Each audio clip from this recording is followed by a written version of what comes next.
Hi friends, Sunday பார்த்தீங்கன்னா first prayer போகிறதுக்காக அலாரம்லாம் வச்சேங்க. ஆனால் யாரும் எழுந்திரிக்கலன்ட்டாங்க. எல்லாருக்கும் தூக்கமாக இருக்குன்னாங்க. சரி, நான் அலாரத்தை ஆஃப் பண்ணிட்டேன். ஆனால் எனக்கு தூக்கம் வரல. நான் அதோட கொஞ்ச நேரம் படுத்திருந்தேன். அதுக்கப்புறம் எழுந்திரிச்சு மடமடன் வாஷிங் மிஷினில் துணி போட்டுட்டு ஒரு சைடு இட்லியும் ஊற்றிட்டேன்.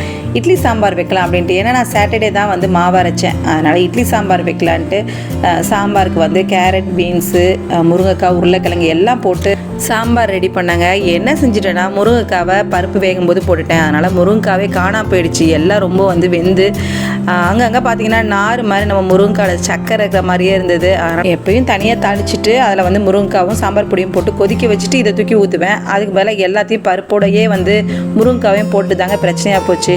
அடுத்து பார்த்தீங்கன்னா சாம்பார் பொடியும் கலந்துட்டு சாம்பார் கொதிக்க வச்சு இறக்கணும். சூப்பராக நம்மளுடைய இட்லி சாம்பார் ரெடி ஆகிடும். காலைல இட்லி வச்சு சாம்பார் வச்சு சாப்பிட்டோம். மத்தியானம் சர்ச்சில் தான் சாப்பாடு. அதனால் எனக்கு சமைக்கிற வேலை இல்லைங்க. அதனால் சர்ச்சுக்கு கிளம்பி போயிட்டோம்.